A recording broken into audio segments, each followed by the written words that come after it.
Good morning everyone. Now in this video, I will tell you how to install Java and how to execute the Java program in that particular application here, right? So now for executing the Java program, first of all we are supposed to install JDK. So now for that you can easily search in the Google for the Java application, that is JDK.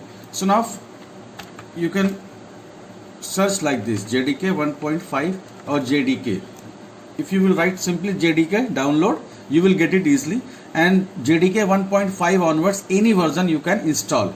Now after installing the JDK, now the next one is to install the TextPad. So in our school we are using TextPad to execute the Java program. So in today's video I will discuss about the TextPad, how to execute the Java program on TextPad. So the first requirement is to install JDK first. After that download TextPad from the site, then install TextPad. Now after installing TextPad, that everybody knows how to install and how to download all these things. So everybody can do this. So after installing TextPad, now the first step is to open TextPad. So for opening TextPad, there are so many ways to open TextPad. So I am using the shortcut like window plus arc, and there just write TextPad. Whatever version you have installed doesn't matter. If you will write here TextPad in the run dialog window, you will get it, and then press the TextPad. So now this screen you will get, everyone. Now everyone is familiar with this screen. Again I am going to explain this. So now for writing the program in TextPad, see, the first important thing is to saving the file name. So when you open TextPad, so the first condition is just give the file name. So for giving the file name, so you can easily open file option, and then you can click on save as. So the first step is to save your file, right? Whatever you want you can give, but I am using the file name here like example 1. So now after writing this file name example 1, now at the same time you will have to see the type of the file must be Java. This is very important. Maximum of you do the common mistake कि while giving the file name in TextPad you have selected text file. So if you are selecting here text file, so it won't execute. So after that you will have to select Java, right?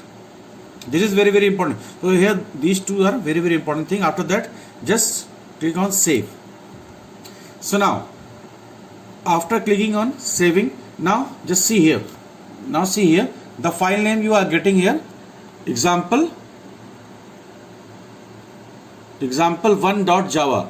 At the top title bar you can see the file name is coming example1.java. So if it is coming the file name on the title bar of your window, now you will have to start typing your program. So the first thing is just give the file name. So now see, now if you will write class, so you will get it in the blue letters. I am just changing the property of the font.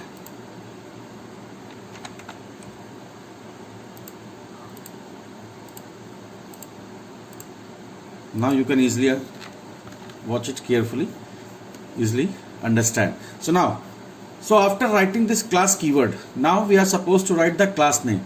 So again I am repeating, the file name and the class name, whatever you have saved in the starting, that and the class name must be same. So here I am using example1 as a class name.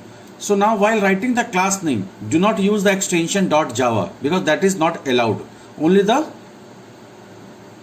file name is required before the dot, means the only file name without the extension.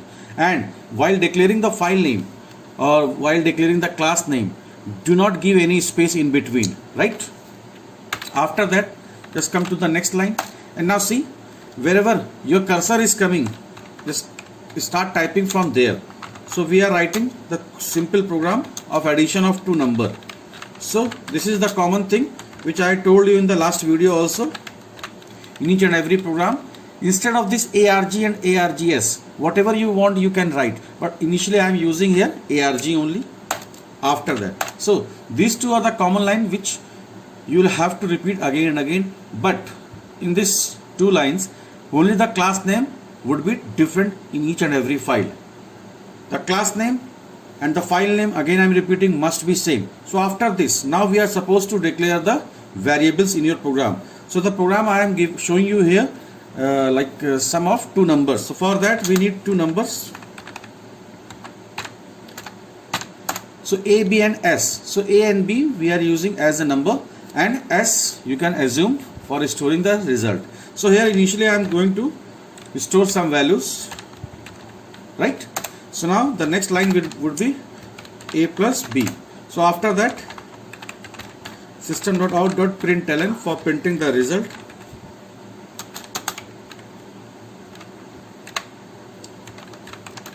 And this everybody knows. See, wherever your cursor is coming, on that, from there only you are supposed to type. No need to change the cursor position.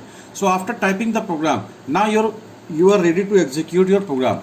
For that, see, intentionally I am doing some mistake in the program like this. So I have done some errors.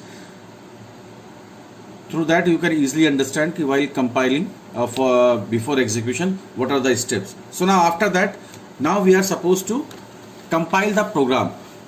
So for compiling, see, the next step is to execute the program. So before execution, first of all we are supposed to compile the program. So the compiling, why we need to compile the program?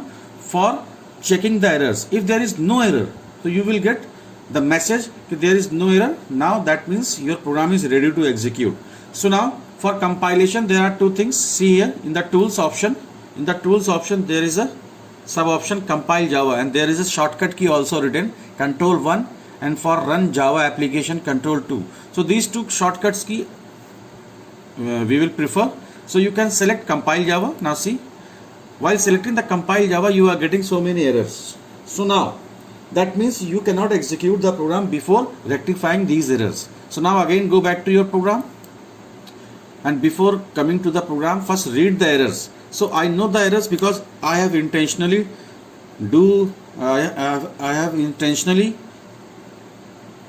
typed these errors. So I know where I have done the mistake. So I am removing that. So before executing, first of all we are supposed to remove all the errors from the program. Then only we can execute the program. If there is any single error in the program, that means you cannot execute the program.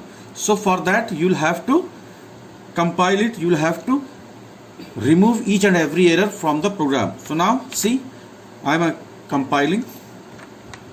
So now you can see, again I am showing you, right? So now you can easily see. Now there is no error. Now that means, that shows that your program is ready to execute. So now after compiling, now the source code converts into the bytes code, right? So now after compiling, the term JVM is required. So basically JVM is used to execute the byte codes when your compiler has already performed. So now the JVM is going to execute the program. So for that we are having the shortcut key Control 2. Simultaneously just press Control 2. This is a shortcut key for executing the program. Now you can easily see the output is coming, sum equals to 110, right? So now press any key to continue. When you will press any key from the keyboard or from the mouse, you will get back to your program again. So now this is the simple way to execute the program. So now the one program I have shown you, right? So now for the next program, the same way, go on file, do the new, click on the new, the same thing, save your file, whatever you want you can say, save, like example 2, Java as I have already selected. Now click on save, then the class name would be here this time, example 2. So this is the simple program I have shown you here, right? And these are the steps through which you can easily execute. I hope this one is clear for everybody, right? And in case of any doubt, you can join the Google Meet and you can ask your doubts from your respective computer teacher. Thank you everyone.